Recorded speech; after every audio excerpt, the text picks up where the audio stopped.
स्वागत है आपका। आपके साथ मैं हूं शिल्पा रावत और बात सबसे पहले उत्तराखंड की। उत्तराखंड में भारी बारिश का अलर्ट। 7 जिलों में आज भारी बारिश का येलो अलर्ट जारी किया गया है। देहरादून, पौड़ी, नैनीताल में बारिश का अलर्ट है। इसके साथ ही देहरादून में बादल फटने से मरने वालों का आंकड़ा 15 जा पहुंचा है। सीएम धामी ने अधिकारियों के साथ बैठक की है। पूरा सिस्टम बचाव और राहत कार्य में लगा हुआ है। तो फिलहाल आपको बता दें, पूरा सिस्टम इस वक्त राहत बचाव कार्य में जुटा हुआ है। कई जिलों में, तकरीबन 7 जिलों में येलो अलर्ट जारी किया गया है भारी बारिश का, और मरने वालों का आंकड़ा 15 पहुंच चुका है। बीते दिन बादल फटा, बादल फटने के बाद ये आंकड़ा 15 पहुंच चुका है मरने वालों का। हालांकि कल जो है वो कोई कैजुअलिटी की खास खबरें सामने निकलकर नहीं आई थी।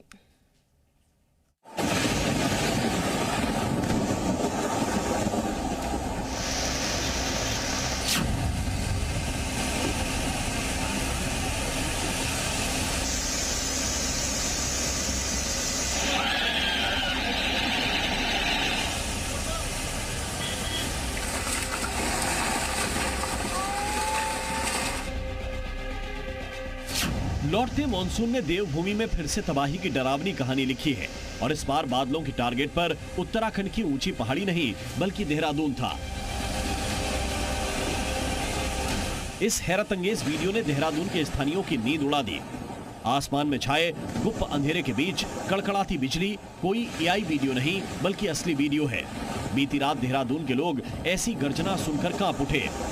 रात को 11 बजे हमें बहुत जोरदार आवाज़ आई। पता चला हमारा पुल टूट चुका है। आधी रात को एक और बहुत तूफानी बारिश हुई और फिर सुबह में पता चला कि हमारा घर ही बह गया। जो रात को जब बिजली चमकी तो इन्होंने सामने घर के सामने बादल फटते हुए देखा है। उससे जो है बच्चे डर गए थे। देवभूमि में लौटते मॉनसून ने दिखाई तबाही की पिक्चर।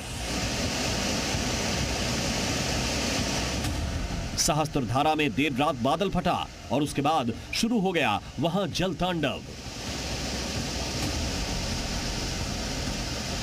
सहस्त्रधारा में टपकेश्वर महादेव मंदिर परिसर जलमग्न हो गया।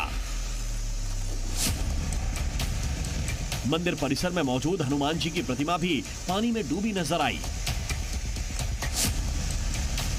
पानी का वेग इतना जबरदस्त था मानो सब कुछ अपने साथ बहा ले जाएगा। इस तस्वीर को देखकर 2013 की केदारनाथ आपदा का डरावना मंजर याद आ गया। 12 साल पहले केदारनाथ में बादल फटा था और तबाही आई थी। अब वैसा ही मंजर केदारनाथ से करीब 250 किलोमीटर दूर देहरादून के सहस्त्रधारा में देखने को मिला। मंदिर के आसपास मौजूद बाजार, दुकानें, घर, होटल सब कुछ तमसा नदी के पानी की तेज धार में बह गए।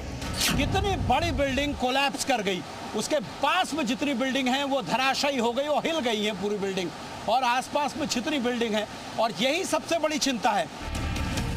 किसी एकाध होटल, रिजॉर्ट पर कुदरत का क्रोध देखने को नहीं मिला, बल्कि पूरे के पूरे इलाके में तबाही के निशान दिख रहे हैं। तमाम रिजॉर्ट जो नदी नालों के किनारे बनाए गए थे, आज उनकी स्थिति क्या है, उनके हालात क्या हैं। यहाँ इस नदी का इम्पैक्ट इतना है, और इसमें जब दूसरी नदी मिलती है तो वो और ज्यादा खतरनाक हो जाती है। शहर की गलियों में नदियों ने पनाह ले ली है। कई जगहों पर सड़कें गायब हो गईं। देहरादून हरिद्वार हाईवे को भी भारी नुकसान पहुंचा। वहां उत्तराखंड डेंटल कॉलेज के पास पूरा पुल बह गया। लगातार बारिश ने उत्तराखंड के पहाड़ी गांवों की जिंदगी मुश्किल कर दी है। पहले ही पलायन से गांव खाली हो चुके थे। अब जो लोग बचे हैं उनके सिर से भी छत आपदा ने छीन ली है। पौड़ी के पैठानी गांव में लोगों ने अपने आशियाने को आंखों के सामने गिरते देखा, और अब एक बार फिर लोगों के घर तबाह हो चुके हैं। सब कुछ खत्म हो गया भाई। अब जा रहे हैं बस कैसे तैसे करके। हमारे घर के पीछे का एक पहाड़ था, वो गिर गया और वहाँ पे 3 लोग दफन हो गए। और फिर भैया फिर हम वहाँ पे सब कुछ छोड़ छाड़ के नीचे आ गए, और जैसे तैसे करके हमने अपने आप को बचाया।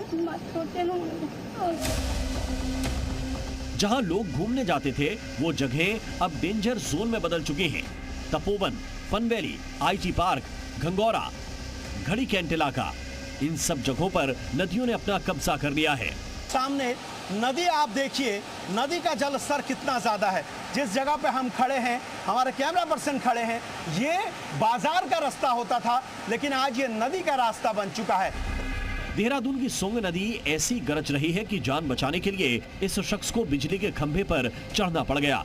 इसे बचाने के लिए एनडीआरएफ के जवानों ने मोर्चा संभाला और सुरक्षित बाहर निकाला। बादल फटने के बाद सहस्त्रधारा इलाके की तस्वीर पूरी तरह बदल चुकी है। दो गांव के बीच पूरी तरह संपर्क टूट चुका है। हाँ जी, ये सर 9, साढ़े 9, 10 बजे के बीच की घटना है। उस टाइम गांव में कितना नुकसान हुआ है? गांव में उस साइड के गांव का तो तकरीबन काफी नुकसान हुआ। उस साइड में जी, पल्ली साइड में, करलीघाट साइड में। जो कालीघाट गांव है वो तो लगभग पूरा आधे से ज्यादा खत्म हो गया है। अच्छा। मझाड़ा गांव का 1-2 घर टूटा है, बाकी सब अभी ठीक है। पूरा गांव पुल भी टूटा है क्या बीच में? पूरा पुल टूट गया है। कहीं आसमान से आफत के रूप में बिजली गिर रही है तो कहीं पानी ने कब्जा कर लिया है। बड़ी बड़ी आलीशान इमारतों को गिराने वाला बुलडोजर मलबे में दब गया है। अपनी जान पर खेलकर जी मीडिया की टीम उस जगह पहुंची जहां से कुदरत की विनाश लीला की शुरुआत हुई। ये वो क्षेत्र है जहां से इस पूरी आपदा की शुरुआत हुई। अगर आप देखेंगे तो ऊपर से जो नदी आ रही है वहां ऊंचाई पर कहीं बादल फटा और उसके बाद इसका इम्पैक्ट इतना ज्यादा था कि यहां पर लोगों के घर टूटे, रेस्टोरेंट, होटल जितने भी थे वो सब टूटे हैं। भारी बारिश और बाढ़ के बीच पूरा प्रदेश मुश्किल हालात से जूझ रहा है।